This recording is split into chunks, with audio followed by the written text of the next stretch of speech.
My parents cut me off for not sharing their blood. Years later, I inherited a fortune. And showed them what real payback looks like. I was 14 when my whole life flipped. My mom, after a string of so-called dating experiments, met Bill. He was this loud, know-it-all type, and she fell for him pretty quickly. Of course, it wasn't just him. Bill had a son, Ryan, who was 17 at the time. I didn't expect us to hit it off or anything, but I also didn't expect them to basically come in and start treating the place like it was theirs from day one. That's exactly what happened. The second they moved in, it was like my mom and I barely mattered. The funny part was, before Bill and Ryan, my mom and I were tight. It was just us, and we made it work. We didn't have much, but I didn't mind. Things were simple. I had my space, and we got by. But the second Bill and Ryan set foot in our house, everything changed. Suddenly, I was like this outsider in my own home. Bill had all these house rules that only seemed to apply to me. It started small, like those little annoyances that build up until you can't stand them anymore. Ryan, for one, used my shampoo like it was his personal bottle. I'd buy a bottle, and 2 days later, it was half gone, which was annoying as hell because I was the one paying for it. I brought it up to my mom, and she just brushed it off, saying, "Oh, Ryan's just getting used to having a sibling around." Yeah, right. More like he was getting used to having someone else cover his costs. Then there was the kitchen. I'd come down in the morning, and the sink would be piled with dishes. But guess who'd get the lecture about keeping the place clean? Me. I was the one who had to stay up late scrubbing pots and pans from Bill's famous spaghetti night while they all chilled out in the living room watching TV. It felt like everything wrong in that house was my fault. It didn't matter who actually made the mess. Somehow, it always circled back to me. I'll be honest, it wasn't just Ryan and his shampoo thieving ways that got to me. Bill was even worse. He had this way of looking at me like I was always up to something, like I was just waiting to cause trouble. Anytime something went wrong in the house, a lost remote, a broken mug, you name it, he'd give me this look like he was waiting for me to confess. If I dared stand up for myself, he'd make some comment about how disrespectful kids are these days, as if he'd done me some grand favor by marrying my mom. My mom was no help. I don't know if she was just blind to it all or if she genuinely thought I needed to make an effort, but she'd always cover for them. I'd say, "Mom, they're making me do all the cleaning," and she'd just reply, "Well, we're all family now. We have to make things work." Right, except it was only me who had to make it work. She was too focused on this fantasy of us being this big, happy family to see how I was getting pushed out. About a year in, she and Bill dropped the big news. They were having a baby. Everyone was thrilled, especially Bill, who went on and on about how the family was growing. My mom seemed to think it was going to bring us all closer together, but to me, it just felt like another way I was being pushed further out. I was right because guess which room became the nursery? Yep, mine. I got moved into this tiny, cramped guest room that barely fit my bed and a dresser. I had no privacy, no space, and it felt like a huge slap in the face. They didn't even ask me, they just told me, like I was some tenant being moved around. It was like they were saying, "This is our family now. You're just the kid who tags along." When my new half-brother, Max, was born, everything revolved around him. Max this, Max that. Every day, it was something new, renovating this, buying that. Meanwhile, I was just there in the background, dealing with all the changes while they played house. Max was the star of the show, and I was just there. I tried to be happy for my mom, but it was hard when it felt like I was being phased out of my own family. Ryan took it as his cue to go full big brother mode, which basically meant acting like he owned the place. Not long after Max was born, Ryan dropped out of college and moved back home. Instead of picking up a job or, doing anything remotely responsible, he treated the place like his personal party pad. He'd have friends over all the time, music blasting, garbage left everywhere, and he didn't care. Neither did Bill. Anytime I tried to bring it up, Bill would just shrug and say, "Boys will be boys." My mom would give me this sad look, like, "What can we do?" I don't know, maybe set some rules? I started spending as much time away from home as possible. School became my escape, and I joined every club I could just to have somewhere else to be. I stayed after school for hours just to avoid going home to the chaos. It wasn't even about teenage rebellion, it was survival. Home felt like this minefield where I was always one step away from getting chewed out for something stupid. It was exhausting. One night, I came home late from a study group, hoping to sneak in quietly and just go to bed. But when I walked in, the house was dead silent. I checked the fridge for something to eat and found a note on the door, "Went out to dinner, be back later." They'd all gone out without me. No text, no heads up, Nothing, just a cold note on the fridge, like I didn't even matter. I stood there staring at it, feeling like someone had punched me in the gut. It was a small thing, but it hit hard. It was like they didn't even care if I was part of the family or not. That's how it was from then on. Me, just an afterthought in their perfect family picture. They didn't need me, didn't want me. I was just the extra kid who got stuck on the sidelines. The worst part? My mom saw it too and just let it happen. She was too busy playing house with Bill to notice that I was slipping away. Looking back, I realized that was when I really started pulling away from them. The note on the fridge, the ignored complaints, the constant reminder that I was just not part of this new family. It sucked, but I stopped caring. I knew then that I was on my own, and honestly, it was probably better that way. By the time I hit 18, I was done. I mean, really done. Living in that house was like being the odd one out 24/7, and I knew I had to get out. I'd been saving every penny from my part-time job, hoping to make enough to rent a place close to campus. It wasn't much, but it was my ticket to freedom. The problem was, my mom and Bill acted like my job was just some cute hobby. Anytime I'd come home from a shift, Bill would throw in comments like, "School should be your focus," or, "You need to be here with family." Yeah, right, like they ever actually wanted me around. Things hit a new low on one random Friday night. I was at work, busting my ass to save up, and when I got home, the house was a total disaster. I mean, like a tornado had ripped through it. Empty bottles, pizza boxes, and the smell, let's just say it was like a mix of booze, trash, and stale food. I went upstairs, hoping my room was safe, but nope. My door was wide open, and my room looked like it had hosted a frat party. My bed was covered in stains, don't even want to know what kind. A lamp was smashed, and my notebooks and projects were scattered across the floor, some of them ruined. Ryan, genius that he is, had decided my room was the perfect place to entertain his friends while I was at work. He didn't even try to hide it. His jacket was draped over my chair, and there was a stack of beer bottles under my desk. I was livid. This was my space, my little corner of the house, and he treated it like a public restroom. The next morning, I went downstairs, absolutely fuming. Bill, my mom, and Ryan were all having breakfast like it was just another day. I didn't even sit down. I just went off. I said, "What the hell, Ryan? You used my room as your personal party zone while I was working." Ryan just shrugged, gave this lazy grin, and said, "Chill out. It's not a big deal. We cleaned up." Cleaned up? Yeah, right. His idea of cleaning was probably shoving stuff under the bed and calling it a day.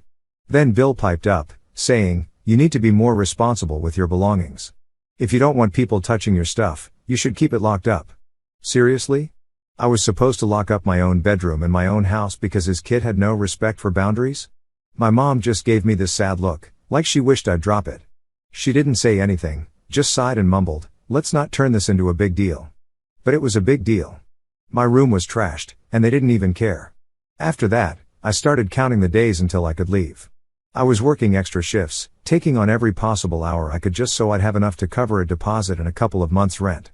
I barely slept, barely ate, and every time I was home, it felt like walking on eggshells. Bill would complain about me being too independent. My mom would look disappointed, and Ryan just went on living like he owned the place, partying, mooching off my mom and Bill, and doing whatever the hell he wanted. Then came the last straw, this moment that completely broke me. I had this big science project I'd been working on for weeks. It was important, one of the few things I actually cared about at school, and I needed to get it done without interruptions. I set up in the living room, where I thought I'd have a bit of space, but of course, the whole house treated it like I was just sitting there doing nothing. Ryan came in, blasting his music, practically yelling on the phone to one of his friends about plans for the weekend. Max, my little half-brother, was running around, screaming his head off, and Bill was telling me to pick up because apparently my project was taking up too much space. They acted like I was in the way, like my work didn't matter. So, I packed up my stuff and headed to a friend's house to finish the project there.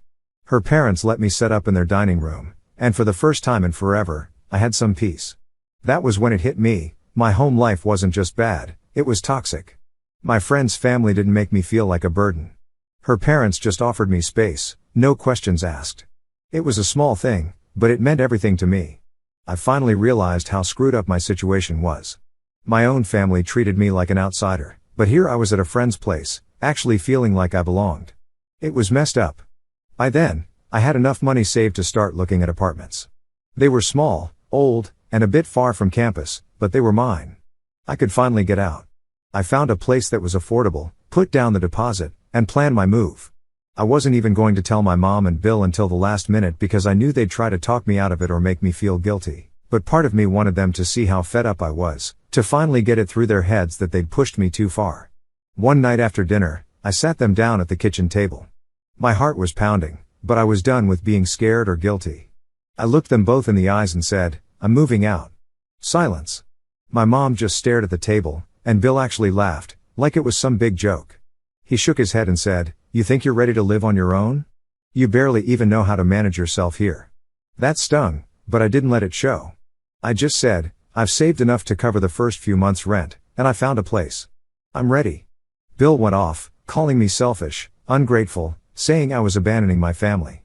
He even threw in this line about, "Max looks up to you, you know," as if that was supposed to keep me chained to this toxic mess. My mom, on the other hand, just kept muttering things like, "Family sticks together," and, "You'll regret this." But I wasn't budging. I packed up everything I owned that night. My mom came into my room once while I was packing and tried to make small talk, offering me some of the old pots and pans. We barely spoke about anything real. It was like she couldn't even admit this was actually happening.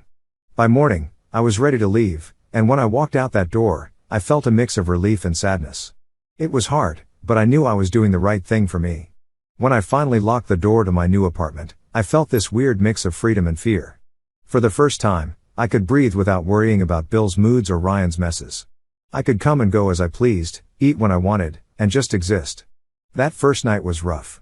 The place was tiny, and the silence felt strange, but little by little, I settled in, and I realized I was finally free from the constant stress of that house. I'd finally reached my breaking point, and honestly, I'm glad I did. It was the push I needed to get out and start living my own life, even if it meant leaving my so-called family behind. Once I moved out, I thought things would get better, and they did in a way. I was finally free of the drama, the constant blaming, and the whole "you're not really one of us" vibe that I'd been putting up with for years. I was living paycheck to paycheck in a tiny apartment, balancing work and school, but at least I was doing it on my own terms. No more Ryan trashing my stuff, no more Bill's lectures about responsibility, and no more cold stares from my mom when I didn't bend over backward to make them happy. But then, out of nowhere, I got this phone call from my mom. She hadn't reached out in months, not a "Hey, how's it going?" or even a basic "Are you alive?" So, I knew something was up the second I saw her name on my screen. I figured she wanted something, maybe help with Max or some family event they wanted me to show up for. But nope, this call was on a whole new level of messed up. She started off with the fake sweetness she always used when she was about to drop some bad news, like I wouldn't see right through it. "Hey, honey, just wanted to check in," she said, as if we'd been talking every week. After some awkward small talk, she got to the point. "So, Bill has been thinking about his will," she started, trailing off like she expected me to fill in the blanks. I just stayed silent, waiting for her to continue, even though I already had a bad feeling about where this was headed. Then she said, all casually, "Well, he's decided that it makes the most sense to leave everything to Ryan and Max, you know, because they're his biological kids." She said this like it was the most logical, reasonable thing in the world, like I'd just nod and go, "Oh, yeah, of course." But honestly, I was speechless. It wasn't like I expected to get much from Bill, but hearing it spelled out like that just hit me. It was like the last nail in the coffin. After years of putting up with their crap, here was the final message: I wasn't really family to them. I took a deep breath and said, "Okay, sure, if that's what he wants." I kept my voice calm, but inside, I was furious. It wasn't even about the money, it was the fact that, after all those years living under the same roof, all the times I put up with their nonsense, I was still seen as the extra kid, the outsider. My mom tried to smooth it over, saying, "You know, it doesn't change how we feel about you, right?" Yeah, because this was all about feelings and not the fact that they just outright told me I wasn't family when it mattered. The thing that really got me was how my mom tried to act like she was just delivering practical news, as if this was just some minor family update. I wanted to tell her how messed up it was, how much it hurt to be brushed aside like that, but I knew it wouldn't change anything. This was just who they were: Bill, the guy who never wanted me around; Ryan, the golden child; and my mom, too busy playing family with her new husband to care about her own kid. After that, I kept my distance even more. I didn't visit, didn't check in. I was focused on my own life, trying to keep my head above water. I'd worked hard for every single dollar I had. I was juggling 2 jobs while going to school full time, living off instant noodles and washing my clothes at the laundromat. It was rough, but it was my life, and I didn't owe them anything. I started making my own family with friends who actually cared about me, people who didn't see me as an outsider. I'll never forget the day I got the call about Uncle Steve's inheritance. It had been a few months since I'd last spoken to my mom after she laid out that whole not part of the will crap. Since then, I'd been living my life, trying to make ends meet without stressing about them or their messed up version of family. I wasn't expecting any surprises, that's for sure. But out of nowhere, this lawyer called me, some guy I'd never heard of, with news that left me totally stunned. "Am I speaking with Emma Turner?" he asked, all professional. I nearly hung up, thinking it was some scam, but something about his tone made me pause. "Yes, this is Emma," I replied, already suspicious. And then he dropped it. "I'm reaching out regarding the estate of your Uncle Stephen Turner. I'm very sorry to inform you that he passed away recently." I barely knew Uncle Steve. He was one of those distant relatives you'd only see at holidays once in a blue moon. I mean, I couldn't even remember the last time we spoke. I think I was still a kid back then. So, hearing that he'd passed away, yeah, it was sad, but it wasn't like it hit me super hard. What had hit me hard was what the lawyer said next. He went on, saying that Uncle Steve had left me everything in his will, like, all of it. The guy I barely knew had decided that I should inherit his estate. At first, I thought I must have misheard him. I was just standing there, clutching my phone, replaying his words in my head. "Excuse me," I said, "but did you say he left everything to me?" "Yes, Emma," he confirmed. "Your uncle named you as the sole beneficiary of his estate." He explained that Uncle Steve didn't have kids, wasn't super close to anyone else in the family, and had apparently felt that I was worth something. I don't know, it was surreal. He went on to tell me that Uncle Steve's estate wasn't just a small amount either. He'd built up a serious amount of wealth over the years. We're talking a house, some investments, and a solid trust fund. Suddenly, I wasn't just scraping by anymore. I had real financial security. The whole time the lawyer was talking, I was just stunned, trying to process what I was hearing. I had questions, but I didn't even know where to start. Why me? What had Uncle Steve seen in me that made him think, yeah, that's the person I want to leave my life's work to? This guy was practically a stranger, but somehow, he decided that I was worthy of his entire estate. The lawyer ended by telling me Uncle Steve had left a letter for me, and he'd be sending it along with all the paperwork. At first, I kept it all to myself. I didn't tell anyone, especially not my mom or Bill. I knew exactly how that would go. They'd sniff out money faster than a bloodhound and come running, trying to reconnect or, more likely, guilt-trip me into sharing it with them. But secrets like that don't stay hidden for long, and pretty soon, people started finding out. The first call came from my mom, which didn't surprise me. She acted all sweet, asking how I was doing and making small talk. Then she dropped the act and got to the point. "So, I heard about your Uncle Steve's inheritance," she said, trying to sound casual. "That's a lot of responsibility, honey. You know, with Max's school fees and Bill's health being what it is, we could really use some help." I just listened, letting her talk herself out. She went on about how family supports each other, throwing in all the usual lines she used to guilt me into things when I was younger. I could feel myself getting angry, but I kept it cool. When she finally finished her pitch, I told her, "Mom, I'm not giving you any money." Simple as that. She went silent for a second, and then she exploded. She called me selfish, saying I didn't appreciate everything she'd done for me. "You wouldn't have anything if it weren't for this family," she snapped. It was insane. She was trying to take credit for an inheritance I'd received from a guy she barely knew and probably didn't even care about. After I hung up, I sat there, just numb. The whole situation was insane. They hadn't given a damn about me until now, but the second they caught a whiff of money, suddenly they were family. My phone blew up over the next few days. Bill left me this long voicemail about how I was being unfair and tearing the family apart. Even Ryan messaged me, acting all buddy-buddy like we'd been close or something, hinting that he could use a little help to get back on his feet. I was tired of their manipulation, their selfishness, and their complete lack of respect for my boundaries. They hadn't been there for me when I needed them, and I wasn't about to hand over my future to people who treated me like an ATM. When the lawyer finally sent over Uncle Steve's letter, I wasn't sure what to expect, but reading it, man, that letter hit me hard. Uncle Steve wrote about how he'd seen himself in me. He talked about how he'd grown up feeling like an outsider too, how he admired my independence and determination. He said he wanted me to use his money to create a life I could be proud of, to break free from people who didn't value me. It was like he saw right through everything I'd been dealing with, even though we barely knew each other. That letter made me realize that I wasn't just lucky, I was given a chance to finally escape the toxic cycle my so-called family had dragged me into. Uncle Steve might have been distant, but he'd seen something in me, something even my own mom never cared about. After reading his letter, I decided to take control of my life for real. I bought a small place, just a modest little house I could call my own. For the first time, I had real security, and I wasn't going to throw that away on people who only wanted to use me. I started planning my future, investing the rest of the inheritance wisely. I talked to a financial advisor, got my ducks in a row, and started mapping out the kind of life I wanted to live. And yeah, the calls and messages eventually slowed down when they realized I wasn't budging. I didn't regret a thing. Uncle Steve's inheritance wasn't just money, it was freedom, freedom from guilt, from manipulation, from people who'd never actually cared about me. I had a fresh start, and for the first time, I wasn't held back by my family's drama. Letting go of them wasn't easy, but it was necessary.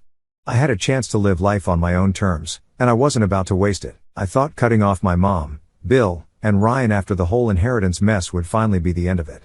I was prepared to go fully no contact, block them, live my life in peace.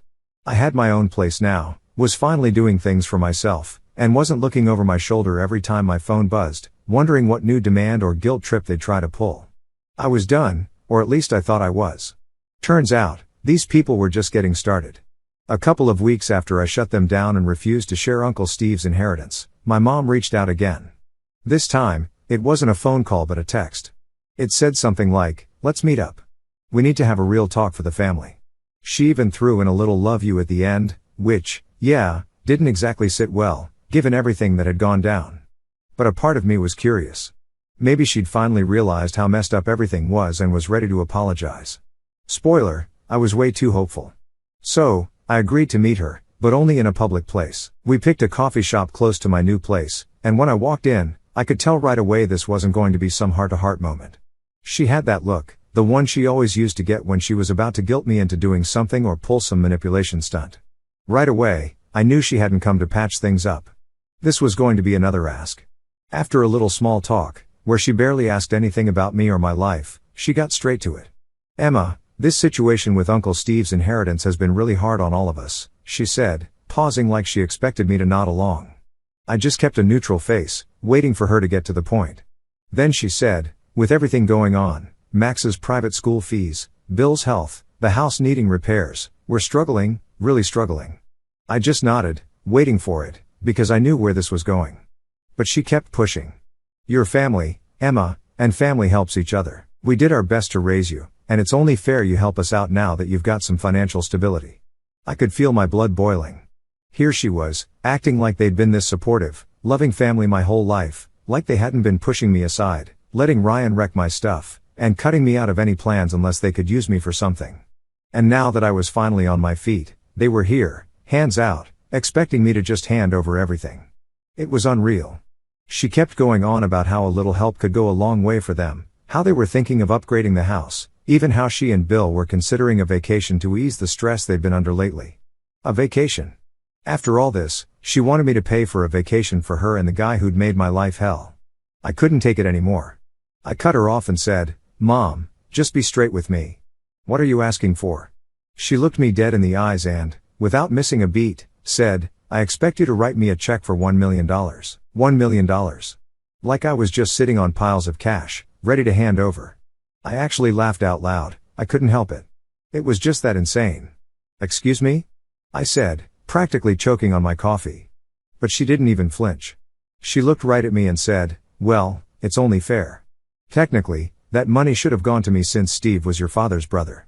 It should have been ours." She said it so calmly, so entitled, like I was just supposed to nod along and hand her a massive check because she felt like she deserved it. I looked her straight in the eyes and said, "Mom, I'm not giving you $1 million. I'm not giving you any money."